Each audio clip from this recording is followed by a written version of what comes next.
The faithful persevere and are blessed. Ang mga matatapat ay nagpapatuloy at sila ay pinagpapala. After you have suffered a while, the Lord will make you perfect. 1 Peter 5:10, may mga pagtitiis tayo, ngunit nagpapatuloy, kaya tayo ay pagpapalain. Dito sa katedral na ito, sinabi ko sa inyo, may pagtitiis tayo. Sinong number 1 nagtitiis dito? Ay yung pastor. Lord, I want air conditioning in this church, Lord. You gave us a cathedral, then give us an air conditioning. Hinintay ko sa Panginoon, hinintay ko. Inuna muna niya yung Bible College, inuna muna niya maraming bagay, inuna muna niya ang telecast, inuna muna niya lahat. Siguro sabi ng Panginoon, pwede naman kayo makapagtiis dyan, kumuha muna kayo ng pamaypay.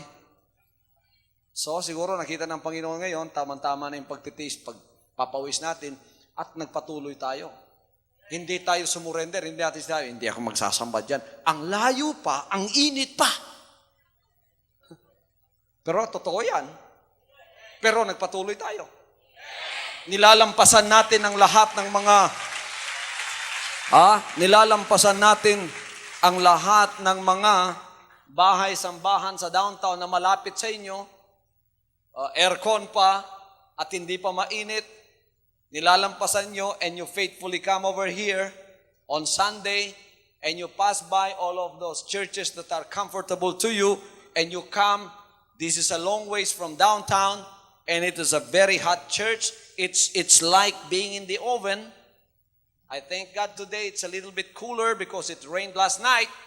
But during hot days, summertime here, it's like being in the oven. Tapos, impake pa tayo, parang sardinas pa. Isang galaw mo lang, papawisan ka pa. Kung minsan ang ibang nagsasamba, nalilimutan pa nilang maligo. Di magtatagal, i-aircon pa niya ito. At bibigyan pa tayo ng bonus na bagong cathedral, aircon pa rin. Praise the Lord! At ang ating kabataan dito, on Sunday, nagtitiis sila ngayon, kung minsan nasa mga cottages, o yung mga cottages nasa likod, tapos damuhan doon sa likod, pagka naghanap ang mga teachers, ang ibang bata, nandun na sa mga damuhan, nagha-hide and seek. Tapos nagtitiis sila sa may gym dyan, mga kapatid, open, nagtiis din ang mga kabataan, di ba? Pero tingnan ninyo, the faithful persevere in sufferings and pain, and they are blessed. Hallelujah! Pagka dumating ang panahon, ang kabataan natin, di na natin aalalahanin, kahit ilang libo pa sila, dadalhin sila dito, aircon pang simbahan nila. Tayo namang mga adults, nandun tayo sa Grand Cathedral, aircon din simbahan natin. Hallelujah! Hallelujah! At pagpapalain tayo ng Panginoon. Some Christians give up too quickly. When they become discouraged, they throw up their hands in despair. We should practice perseverance to keep on when the going gets tough. The tough gets going. Amen. Huwag tayo susurrender sa kahirapan.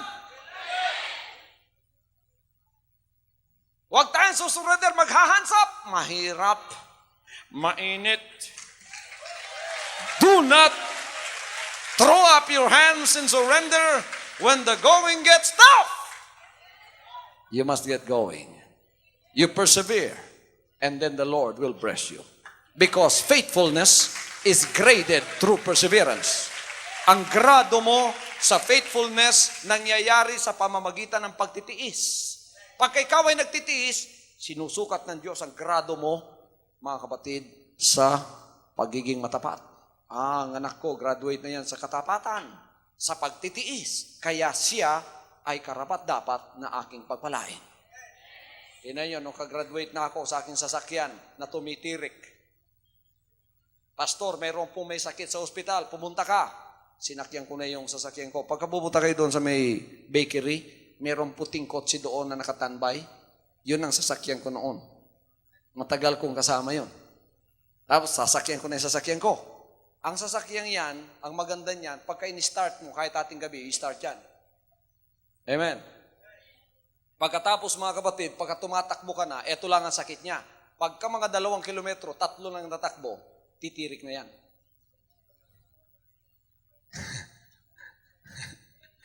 Pagkatapos, itutulak.